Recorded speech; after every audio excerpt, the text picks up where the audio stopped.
ஆண்டவராகிய இயேசுடைய மலைப்பிரசங்கத்தில் அவர் அநேக வாழ்க்கைக்கேற்ற வார்த்தைகளை தம்முடைய ஜனங்களுக்கு போதித்ததை நாம் மறக்க முடியாது. And you cannot forget where the Lord in Matthew 5 teaches his people at that mountainside things that were so relevant to life.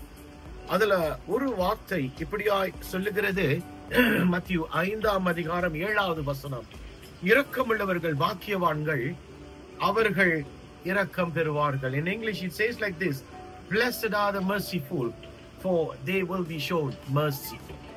இன்றைக்கு இரக்கத்தை அதிகமா எதிர்பார்க்கிறோம். இவர்கள் எனக்கு இறங்குவார்கள், அவர்கள் நான் செய்த தவறுக்கு அவர்கள் எனக்கு இரக்கம் காட்ட வேண்டும் என்று எதிர்பார்க்கிறோம். ஆனால் ஒரே சில நேரங்களில் பார்க்கும்போது பிறருக்கு இரக்கம் காட்டுவதில் நாம் குறைவுள்ளவர்களாய் இருந்து விடுகிறோம். நம்முடைய பேச்சில், நம்முடைய அதிகாரத்தில் சில நேரங்களில் பார்க்கும்போது we just want to be very short on showing mercy. ஆனால் ஆண்டவர் சொன்ன ஒரு காரியம் என்னவென்று சொன்னால் தெளிவாய் சொல்லுகிறார், இரக்கம் காட்டுகிறவனுக்கு நான் இரக்கம் காட்டுவேன். அப்படி என்று சொன்னால் இன்றைக்கு யாராய் இருக்கட்டும், எப்படிப்பட்ட சூழ்நிலையாய் இருக்கட்டும், help us to understand that God's heart is about showing mercy.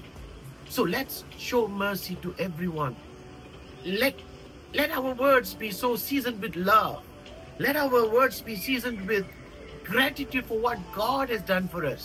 தேவன் நமக்கு இரக்கம் காட்டியிருக்கிறார். அதனால பிறரிடத்தில் இரக்கம் காட்டுவது நம்மேல் விழுந்த ஒரு கடமை என்பதை அறிந்து கொள்வோம். So I urge you today, people, to be showing mercy to everyone who needs that mercy. It's not about to those who deserve mercy, but to all who needs mercy.